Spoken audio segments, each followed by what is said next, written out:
नमस्कार, ये आकाशवाणी चंडीगढ़ है। अब आप प्रतिका से प्रादेशिक समाचार सुनिए। पहले इस बुलेटिन के मुख्य समाचार। केंद्र शासित प्रदेश चंडीगढ़ में शाम 5 बजे तक 62.8% मतदान हुआ। कड़ी सुरक्षा के बीच अभी भी मतदान जारी।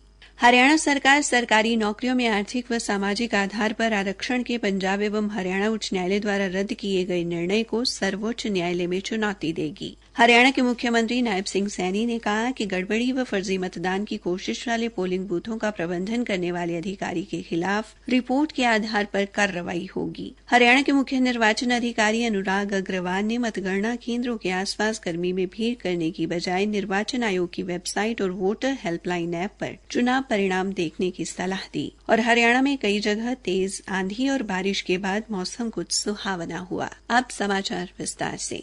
केंद्र शासित प्रदेश चंडीगढ़ में कड़ी सुरक्षा के बीच मतदान निष्पक्ष एवं शांतिपूर्ण ढंग से जारी है। हालांकि मतदान का समय 6 बजे तक था, लेकिन जो मतदाता 6 बजे तक मतदान केंद्रों में दाखिल हो गए थे, उनके वोट डलवाए जा रहे हैं। हमारे संवाददाता अश्विनी कुमार शर्मा ने बताया कि शाम 6 बजे के बाद किसी भी मतदाता को मतदान केंद्र में प्रवेश नहीं करने दिया गया। केंद्र शासित प्रदेश चंडीगढ़ के सभी 614 पोलिंग बूथों पर निष्पक्ष, शांतिपूर्ण व पारदर्शी ढंग से मतदान हुआ। शाम 5 बजे तक चंडीगढ़ में 62.8% मतदान दर्ज किया गया। हमारे संवाददाता के अनुसार दिन में भीषण गर्मी के बावजूद लोग बड़ी संख्या में मतदान केंद्रों पर मतदान करने पहुंचे। चंडीगढ़ से बीजेपी के प्रत्याशी संजय टंडन ने सेक्टर 18 और चंडीगढ़ से निवर्तमान सांसद किरण खेर ने सेक्टर 7 में मतदान किया। चंडीगढ़ से कांग्रेस के पूर्व सांसद रहे पवन बंसल ने सेक्टर 28 में अपना वोट डाला, जबकि पूर्व महापौर सुभाष चावला ने अपने परिवार के साथ सेक्टर 22 और चंडीगढ़ के पूर्व सांसद सत्यपाल जैन ने अपने परिवार के साथ सेक्टर 15 में मतदान किया।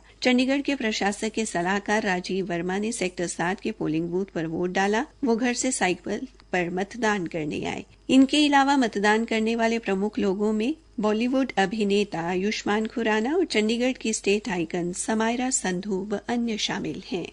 हरियाणा सरकार सरकारी नौकरियों में आर्थिक व सामाजिक आधार पर आरक्षण को पंजाब एवं हरियाणा उच्च न्यायालय की ओर से रद्द किए जाने के फैसले को सर्वोच्च न्यायालय में चुनौती देगी। मुख्यमंत्री नायब सिंह सैनी ने आज रोहतक में पत्रकारों से बातचीत में कहा कि पहले हमेशा गरीब, कमजोर और वंचित वर्ग का शोषण किया गया और उनका वोट बैंक के आधार पर इस्तेमाल किया गया, लेकिन इस सरकार ने समाज के इन लोगों को आगे लाने के लिए 5 अतिरिक्त अंक देने का प्रावधान किया था। उन्होंने कहा कि वे संवैधानिक और कानूनी प्रक्रियाओं के तहत इस लड़ाई को जारी रखेंगे।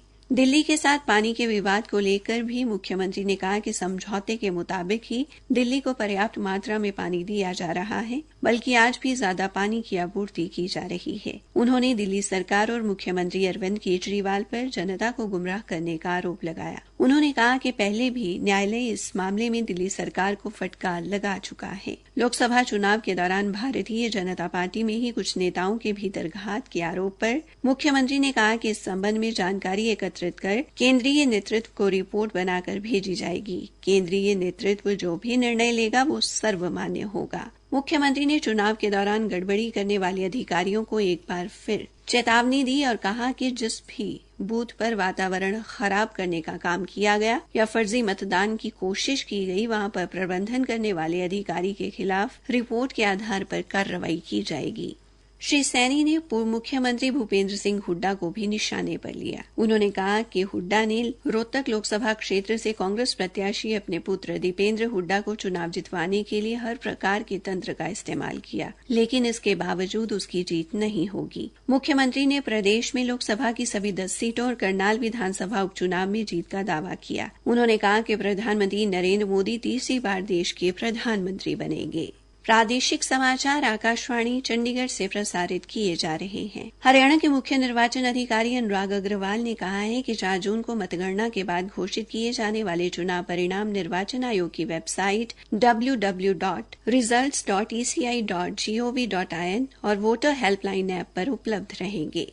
श्री अग्रवाल ने कहा कि मौसम विभाग ने गर्मी को देखते हुए लोगों को घरों से बाहर न निकलने की सलाह दी है। ऐसे में इस वेबसाइट और वोटर हेल्पलाइन ऐप पर घर बैठे ही चुनाव परिणाम देखे जा सकते हैं। उन्होंने बताया कि मतगणना का कार्य सुबह 8 बजे शुरू होगा। मतगणना केंद्रों में और उनके आसपास केवल प्राधिकृत व्यक्ति, अधिकारी या कर्मचारी ही जा सकेंगे। ऐसे में चुनाव परिणाम जानने के लिए लोगों को मतगणना केंद्रों से काफी दूर धूप में खड़े होना पड़ सकता है। मुख्य निर्वाचन अधिकारी ने बताया कि मतगणना केंद्रों के आसपास धारा 144 लागू रहेगी और राजनीतिक दलों के कार्यकर्ताओं को भी अंदर जाने की अनुमति नहीं होगी। श्री अग्रवाल ने कहा कि निर्वाचन आयोग की हिदायतों के अनुसार जिला मुख्यालय में बनाए गए मतगणना केंद्रों पर मीडिया सेंटर बनाए गए हैं ताकि वहां से परिणाम संबंधी नवीनतम जानकारी मिल सके।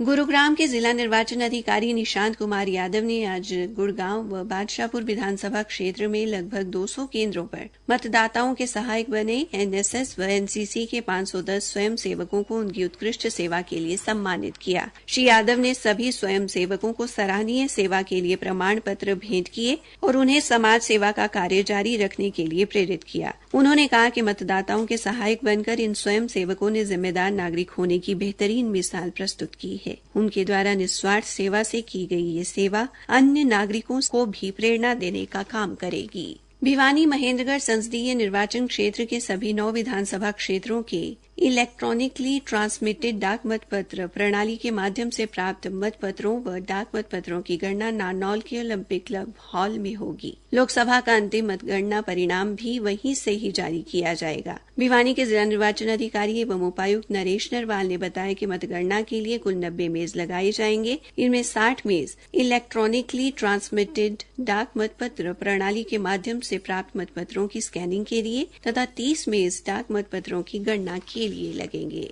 आज भीषण गर्मी और लू के बीच पंजाब एवं हरियाणा में कुछ एक स्थानों पर बारिश हुई। सिरसा से हमारे संवाददाता ने तेज आंधी चलने और बारिश होने की खबर दी है। फरीदाबाद व करनाल में भी तेज हवाएं और आंधी चली, जबकि जींद में बारिश भी हुई। हिसार से हमारे संवाददाता ने दोपहर को हल्की बरसात होने की सूचना दी है। हिसार में अभी भी बादल छाए हुए हैं। वहीं कैथल से भी तेज अंधड़ चलने की खबर मिली है। कई जगह बारिश के बाद मौसम कुछ सुहावना हो गया। मौसम विभाग ने हरियाणा के कई हिस्सों में गरज और आंधी चलने की जानकारी दी है। अधिकतम तापमान आज भी 44.7 डिग्री सेल्सियस से 48.8 डिग्री सेल्सियस तक दर्ज किया गया। विभाग के अनुसार राज्य में अगले 4 दिनों के दौरान अधिकतम तापमान में 2 से 3 डिग्री सेल्सियस की गिरावट आने की संभावना है। पलवल पुलिस ने लगभग 6 लाख रुपए की कीमत के 20 किलो 921 ग्राम गांजे सहित एक नशा तस्कर को गिरफ्तार किया है। पलवल पुलिस ने बताया कि इस तस्कर को एक सूचना के आधार पर अलीगढ़ पलवल सड़क पर जमुना पुल के पास गिरफ्तार किया गया। तलाशी लेने पर युवक से एक प्लास्टिक का कट्टा मिला, जिसके अंदर 4 पैकेटों में गांजा रखा गया था।